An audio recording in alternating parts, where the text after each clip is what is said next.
আদালত বলেছেন যে উদ্দেশ্য তাদের বদলে গিয়েছে, এই বিষয়টি হ্যাঁ, রাজনৈতিক একটি বিষয় এখানে চলে আসছে।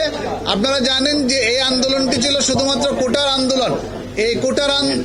এই কোটার আন্দোলনটি থেকে এই আন্দোলনটি ছিল অরাজনৈতিক আন্দোলন তাদের ভাষ্য মতে, কিন্তু গতকালকে এই আন্দোলনটি পূর্ণাঙ্গ রাজনৈতিক রূপ লাভ করেছে।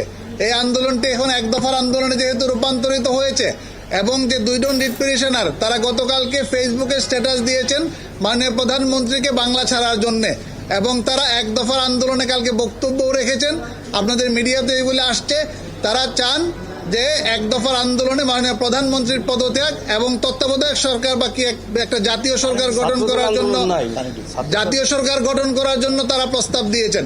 এবং সেই জাতীয় সরকারে একজন পিটিশনার তিনি বক্তব্য রেখেছেন যে তারাই সরকার কিরকম হবে সেটা ফর্ম করে দিবেন। এবং সেখানে আমাদের এখানে যে একজন আইনজীবী রয়েছেন ব্যারিস্টার সারা হোসেন, উনিও কিন্তু তাদের যে প্রপোজাল রয়েছে আমরা ফেসবুকে যেরকম পেয়েছি, উনিও সেই উপদেষ্টাদের একজন থাকবেন সেই সরকারের। সুতরাং এই সব মিলিয়ে এই রিট পিটিশনটি politically motivated, not in clean hand এবং পারপাসলি ডান।